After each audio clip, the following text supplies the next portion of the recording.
12 मोटाची विहीर आहे ना इथं कुठं? राजवाड्यामध्ये विहीर बऱ्याच ठिकाणी पाहिल्या असतील, पण विहिरीमध्ये राजवाडा पाहिलाय का? नाही ना? चला तर मग आजच्या या व्हिडिओमध्ये आपण पाहणार आहोत स्थापत्यशास्त्र वास्तुकलेचा उत्कृष्ट नमुना, सुमारे 300 वर्षापूर्वी बांधलेली 12 मोटीची विहीर. नमस्कार मित्रांनो, मी राज पवार. RSP रोमिंग ॲडव्हेंचर्समध्ये आपल्या सर्वांचे मनापासून स्वागत.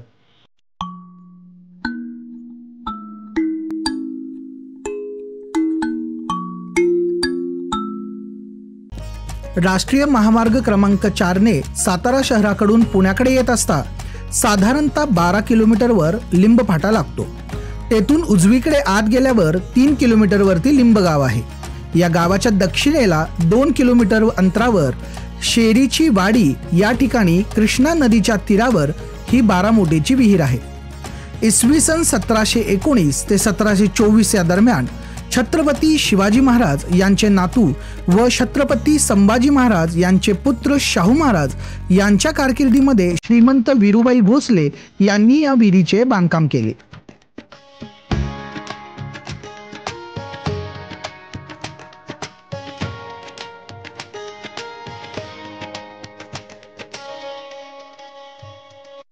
शेरीची वाडीला पोहोचताच एका मोठ्या प्रशस्त पिपरणीच्या झाडाच्या समोर आवारामध्ये ही विहीर आहे.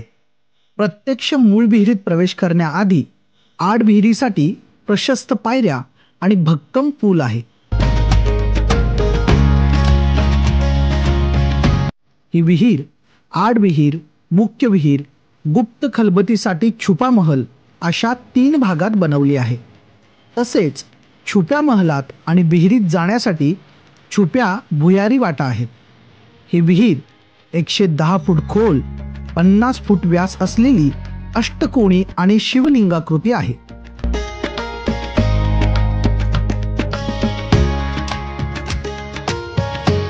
येथे मोडी लिपीतील एक शिलालेख आहे.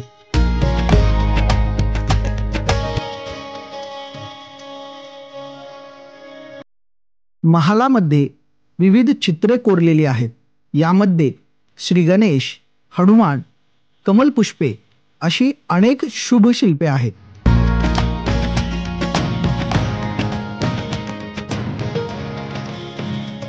आणि त्याचबरोबर हत्ती आणि घोड्यावर स्वार झालेले छत्रपती शिवाजी महाराजांसारखी प्रतिमा भासणारी 2 शिल्पे आहेत.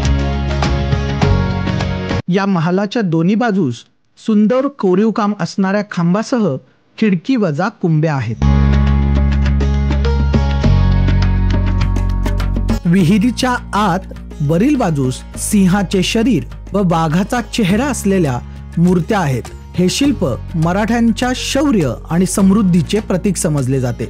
या विहिरीच्या वरील बाजूला 12 मोटा लावण्याची सोय होती, म्हणूनच या विहिरीला 12 मोटांची विहीर असे म्हणले जाते. भक्कम बांधकाम, सुंदर कोरीव काम, छुप्या चोरवाटा आणि गुप्त खलबती महलासह स्थापत्यशास्त्राचे एक सुंदर उदाहरण म्हणजे सुमारे 300 वर्षापूर्वीची ही 12 मोटीची विहीर.